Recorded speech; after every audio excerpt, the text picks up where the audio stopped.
Hey everyone, Darcenovia here. I'm going to do this regularly. I'm doing a review on DC Rebirth, but I'm starting from the very beginning because I think it's a good idea.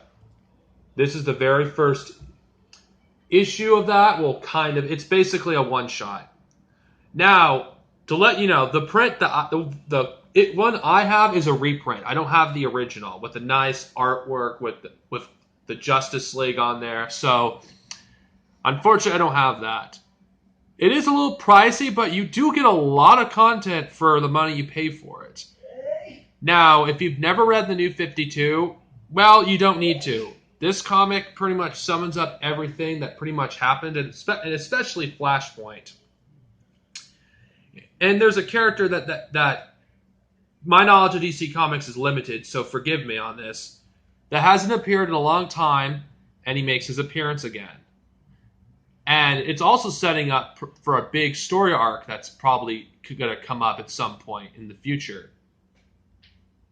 And something surprisingly happens. If you're a Watchmen fan at the end of the issue, spoiler alert, should have put that up, you see something related to Watchmen. So apparently Watchmen are now part of the DC universe. This is interesting.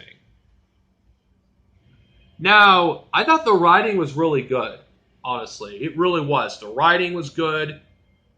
It actually made you feel for the character of this, in this entire comic, trying so hard to get someone to remember him, just so he doesn't disappear completely.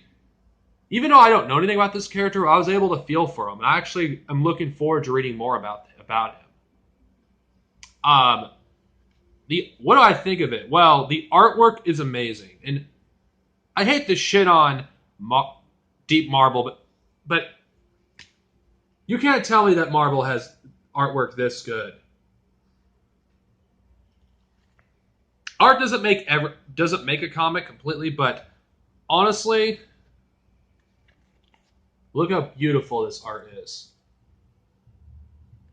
When you're telling a story, especially in a comic book, the writing is important, but the art is just as important, because the way you convey the character's emotions, the way you do an action scene, and vice versa. And if the story is lacking, at least you can have something nice to look at. If both suck, well, that's a pretty bad comic.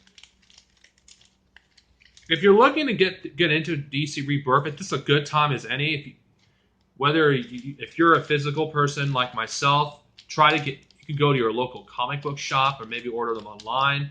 Though, if you don't care to have a physical copy, you can get them cheap by ordering them online, get them digital copies of these comics.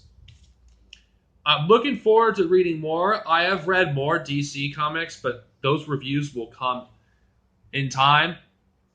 I don't know how I'm going to structure this, but this is my first of many reviews of the DC Rebirth, and depending on how well it's received, I may actually do this about as much as Star Wars, if not more so.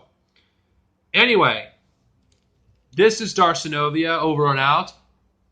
I know that I didn't really talk about much, but then again, it's a comic book and it's one issue, and I try not to give too much away. So if you have yet to pick up DC Rebirth, pick this one up. You're likely going to find this cover as cheap as you're going to find it. You're not going to regret it. I am a fan of DC now thanks to this comic. Have a nice day, everyone.